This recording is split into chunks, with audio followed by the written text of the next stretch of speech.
started to become popular in the area during the 1990s. During the 1990s, people were looking affordable food, and budbod was a good option because it was made with rice and simple toppings. This dish consists of garlic fried rice topped with various ingredients such as chopped beefs, scrambled eggs, tomatoes, and scallions. What's up, guys?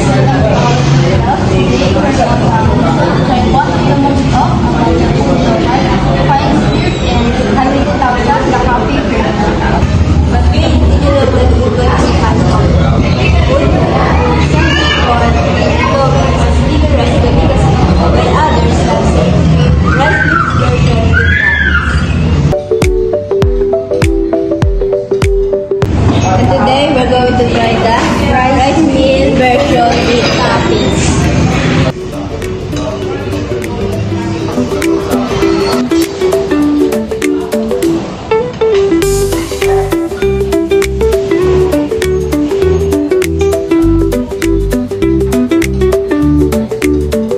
Sir, how did the business start and when? The business started. It started with my parents, my mom and dad. Sila nagsimula talaga ng budbud.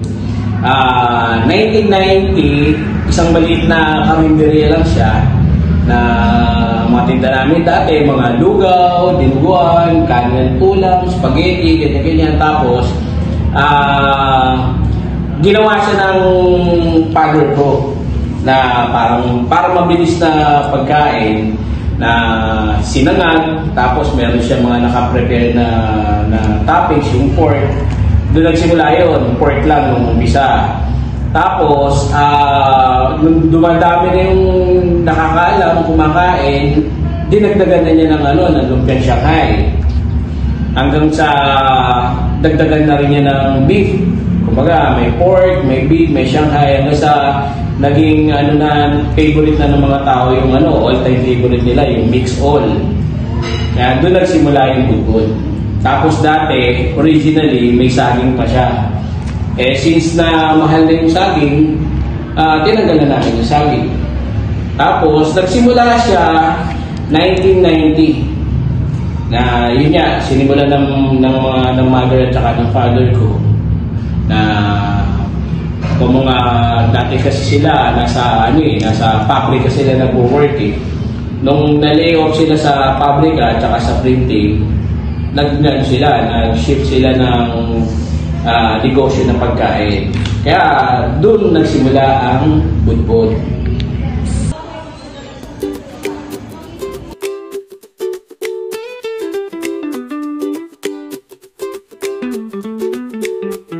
So, what do you think about the food that you ate? The rice was perfect while the beef was juicy and delicious. Are you full? Yes, of course.